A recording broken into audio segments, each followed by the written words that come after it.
Hi friends, അസ്സലാമു അലൈക്കും. നമസ്കാരം. എല്ലാവർക്കും സുഖമാണെന്ന് വിചാരിക്കുന്നു.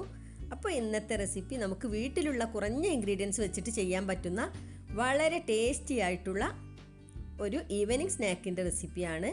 അപ്പോൾ നമുക്ക് വളരെ പെട്ടെന്ന് തന്നെ ഇതുണ്ടാക്കാൻ തുടങ്ങിയാലോ. ഇതുണ്ടാക്കാൻ വേണ്ടിയിട്ട് ആദ്യം തന്നെ ഞാനിവിടെ 2 ഉരുളക്കിഴങ്ങ് നന്നായിട്ട് വേവിച്ചെടുത്തിട്ടുണ്ട്. അത് ഇതുപോലെ കട്ടയില്ലാതെ തന്നെ, ഒരു ചെറിയ കട്ട പോലും ഇല്ലാതെ നമുക്ക് ഇതുപോലെ നന്നായിട്ടൊന്ന് ഉടച്ചെടുക്കാം. ഇനി ഇതിലേക്ക് ചേർത്ത് കൊടുക്കേണ്ടത് 4 ടേബിൾ സ്പൂൺ കോൺഫ്ലവർ ആണ്. അതും കൂടെ ചേർത്ത് കൊടുക്കാം. ഇനി ഇതിലേക്ക് ചേർത്ത് കൊടുക്കേണ്ടത് മല്ലിയിലയാണ്.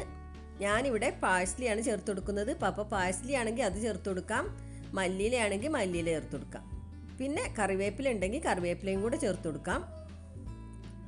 അതിനുശേഷം നല്ലൊരു എരിവിന് വേണ്ടിയിട്ട് ഉണക്കമുളക് പൊടിച്ചതാണ് ഞാനിതിലേക്ക് ചേർത്ത് കൊടുത്തിട്ടുള്ളത്. അപ്പോൾ എരിവൊക്കെ അവരവരുടെ ഇഷ്ടത്തിനനുസരിച്ചിട്ട് കൂട്ടുകയോ കുറയ്ക്കുകയൊക്കെ ചെയ്യാം കേട്ടോ. അപ്പോൾ ഇതിൽ നമ്മൾ പച്ചമുളകൊന്നും ചേർക്കാത്തതുകൊണ്ട് ഒരു 3/4 ടേബിൾ സ്പൂണോളം ചില്ലി ഫ്ലേക്സ് തന്നെ ചേർത്ത് കൊടുക്കാം, ഉണക്കമുളക് പൊടിച്ചത്. പിന്നെ സാൾട്ടും കൂടെ ചേർത്ത് കൊടുത്തിട്ട് നമുക്ക് വെള്ളമൊന്നും ചേർക്കേണ്ട ആവശ്യമില്ല. ഇതുപോലെ നമ്മൾ ചപ്പാത്തിക്കൊക്കെ കുഴച്ചെടുക്കുന്നത് പോലെ നല്ല സോഫ്റ്റ് ഡോ ആവുന്നത് വരെ തന്നെ നന്നായിട്ട് കുഴച്ചെടുക്കാം. അതിനുശേഷം ഇതിൻ്റെ ഹാഫ് പോർഷൻ എടുത്തിട്ട് ഇതുപോലെ ഒന്ന് റോൾ ചെയ്തെടുക്കാം.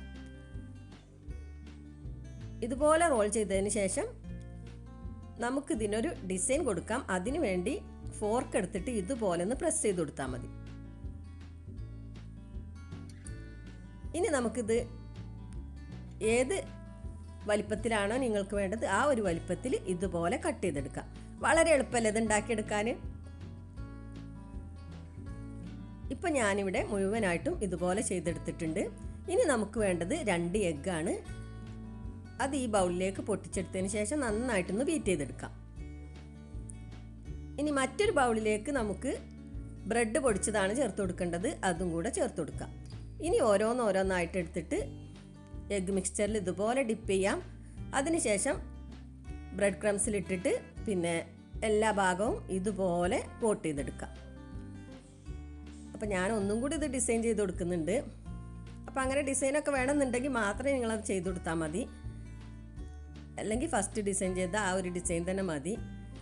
എന്നിട്ട് ചൂടായ ഓയിലിലേക്ക് ഇട്ടിട്ട് നമുക്കിത് ഫ്രൈ ചെയ്തെടുക്കാം. ഒരു ഭാഗം റെഡിയായി വരുമ്പോൾ മറ്റേ ഭാഗം കൂടെ തിരിച്ചിട്ട് കൊടുത്തിട്ട് ആ ഭാഗം കൂടെ റെഡി ആവാൻ വേണ്ടി വെയിറ്റ് ചെയ്യാം. അപ്പോൾ ഇത് ഉരുളക്കിഴങ്ങൊക്കെ ഓൾറെഡി കുക്കായതുകൊണ്ട് തന്നെ നമുക്ക് കുറേ സമയമൊന്നും ഓയിലിട്ട് വേവിക്കേണ്ട ആവശ്യമില്ല, ഫ്രൈ ചെയ്യേണ്ട ആവശ്യമില്ല. ഇതിൻ്റെ 2 ഭാഗവും ഈ ഒരു ഗോൾഡൻ ബ്രൗൺ നിറമാവുമ്പോൾ നമുക്ക് പ്ലേറ്റിലേക്ക് മാറ്റി കൊടുക്കാം. ഇപ്പോൾ ഇതിവിടെ റെഡി ആയിട്ടുണ്ട്.